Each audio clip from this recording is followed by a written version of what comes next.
আমি একজন সাহাবার জীবনী শোনাবো আপনাদেরকে।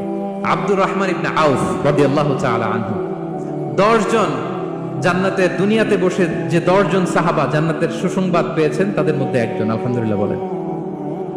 আব্দুর রহমান ইবনে আউফ রাদিয়াল্লাহু তাআলা আনহু প্রথম 8 জন মক্কায় যারা কালিমা পড়ে মুসলমান হয়েছে তাদের একজন। তার স্ট্যাটাসটাকে জেনে নেন। তো তিনি যখন মক্কা থেকে হিজরত করে মদিনায় গেলেন, মনে রাখবেন মক্কা থেকে যে সাহাবার বাড়ি ঘর ছেড়ে হিজরত করেছে তাদেরকে বলে মহাজির, মানে হিজরতকারী সাহাবা। আর মদিনাতে যে সমস্ত সাহাবারা তাদেরকে রিসিভ করেছেন তাদেরকে বলে আল আনসার, মানে সাহায্যকারী সাহাবা। তো যারাই হিজরত করে মক্কা থেকে মদিনায় যেত, বিষ্ণু ইসলাম মদিনার কোন সাহাবীর সাথে তার ভাইপা দিয়ে দিতেন, আল মুআখাত, ব্রাদারহুড করে দিতেন, দায়িত্ব দিতেন যে তুমি এই সাহাবীকে দেখবে। তো আব্দুর রহমান ইবনে আউফ রাদিয়াল্লাহু তাআলা আনহু যখন হিজরত করে গেলেন, তার দেখভাল করার জন্য যে সাহাবীর দায়িত্ব পড়ল তার নাম হচ্ছে সাআদ ইবনে রাবী', আনসারী সাহাবী রাদিয়াল্লাহু তাআলা। বিষ্ণু বললেন, সাআদ, আব্দুর রহমান ইবনে আউফ তোমার ভাই। ভাই বানিয়ে দিলেন। কি বানিয়ে দিলেন? তুমি তাকে টেক কেয়ার করবে, সে হবে তোমার মেহমান। সুবহানাল্লাহ। সাআদ ইবনে রাবী' রাদিয়াল্লাহু তাআলা তিনি আব্দুর রহমান ইবনে আউফকে ডেকে নিয়ে গেলেন, ঘরে নিয়ে গেলেন মেহমানকে, এবং বললেন, ইয়া সাআদ ইন্নী আকসারুল আনসারি মালান। হে সাআদ, তুমি চিন্তা করো না, তুমি মনে করো না যে তোমার ভরণ পোষণ দিতে আমার কষ্ট হবে। আমি মদিনার সবচাইতে বড় বিজনেস ম্যাগনেট, সবচাইতে বড় বিজনেস ম্যাগনেট আমি।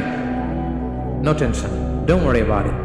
টেনশন নিও না, আসো, তোমার জন্য আমার কি প্রপোজাল শোনো। ফাআকসিমু লাকা নিসফা মালি, আমার যত সম্পদ আছে আমি অর্ধেক তোমারে দিয়ে দিব। সুবহানাল্লাহ। এত আসতে আপনার বাড়িতে কেউ মেহমান হলে করতে পারবেন এরকম? আল্লাহ, কেমন প্রেরণার বাতিঘর তারা। ফাআকসিমু নিসফা মালি, হে আব্দুর রহমান ইবনে আউফ, আমার অর্ধেক সম্পদ তোমারে দিয়ে দিব। এখানেই শেষ না, এরপর বলতে লাগলেন, আমার অনেকগুলো স্ত্রী আছে, তুমি কোথায় যে মেয়ে খুঁজবা, প্রস্তাব দিবা, এত ঝামেলার দরকার নাই। আমার কোন স্ত্রীকে তোমার ভালো লাগে বলো, তার যদি তোমাকে ভালো লাগে তাহলে প্রয়োজনে তাকে আমি ডিভোর্স দিয়ে দিব, তাকে নিয়ে তুমি সুখের সংসার করবা। আল্লাহু আকবার, আল্লাহু আকবার। অর্ধেক সম্পদ দিয়ে দিব, আমার একাধিক স্ত্রী আছে, কাউকে যদি তোমার পছন্দ হয় এবং সেও যদি তোমাকে পছন্দ করে প্রয়োজনে তাকে ডিভোর্স দিব। New life, new career, just go on.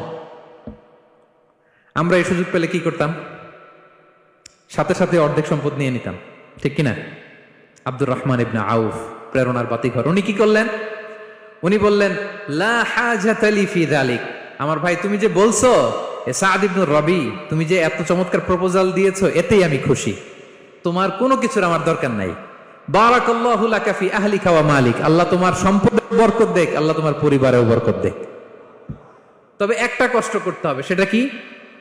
Abdur Rahman ইবনে আউফ বললেন, দুল্লানি ইলা সুক, just show me the way to market. মদিনার বাজারটা কোথায় এটা একটু দেখায় দাও। আমি নতুন মানুষ, পথঘাট চিনি না। দুল্লানি ইলা সুক, just show me the way to market of Medina. মদিনার বাজারটা কোন রাস্তা একটু দেখায় দাও। আল্লাহু আকবার।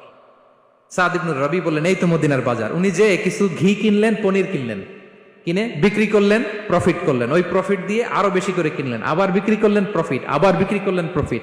এই কেনা বেচা করতে করতে 1-2 মাসের মধ্যে উনি মদিনার one of the biggest business magnate হয়ে গেলেন। আল্লাহু আকবার। কি হাড় ভাঙা পরিশ্রমই না তারা করেছেন। একেবারে রেডি ক্যারিয়ার ছিল, গেলাম সবচেয়ে বড় বিজনেসম্যানের অর্ধেক সম্পত্তি পেয়ে গেলাম। He didn't accept the ready career, rather he made his own path with his own Endeavour. নিজের চেষ্টায়, নিজের পরিশ্রমে, নিজের ঘাম ঝরিয়ে নিজের ক্যারিয়ার তৈরি করেছেন। চিল্লায় বলেন ঠিক কিনা? This is the biography of Abdul Rahman ibn Auf radiyallahu ta'ala.